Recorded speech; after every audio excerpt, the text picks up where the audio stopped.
I oftentimes tell patients that the best hernia repair is the first hernia repair.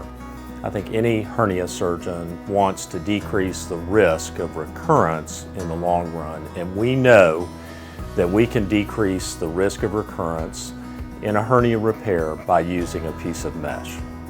We use mesh in hernia repairs to decrease the risk of that hernia coming back.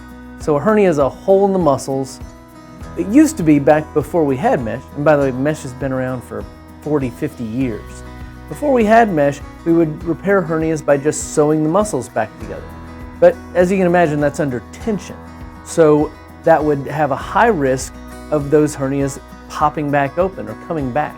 And when we started using mesh, we've been able to decrease the risk of those hernias coming back by about 50%. So significant decrease in risk of recurrence. Certainly mesh is a foreign body, and it comes with the risk associated with implanting any foreign body.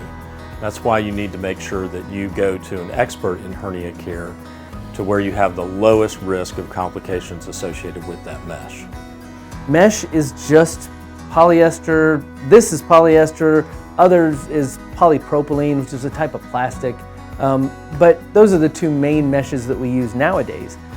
Back in the distant past, we used everything from wire screen to hard plastic to Gore-Tex to lots of different things. But it wasn't necessarily the mesh itself that caused the problem, it's where people put the mesh. And that's one of the things that we've learned over the past 50 years of doing surgery with mesh is, number one, the companies have made the mesh safer, but number two, we've learned where is it safe to put the mesh and where is it not safe to put the mesh. So I think a lot of people think, well, it's just a hernia, it can't be that difficult. But what you really want to do is to go to somebody that focuses their practice on hernia care. That way you have an expert who has knowledge of mesh, different techniques, and the ability to put all of that knowledge together to offer the best solution for you as a patient.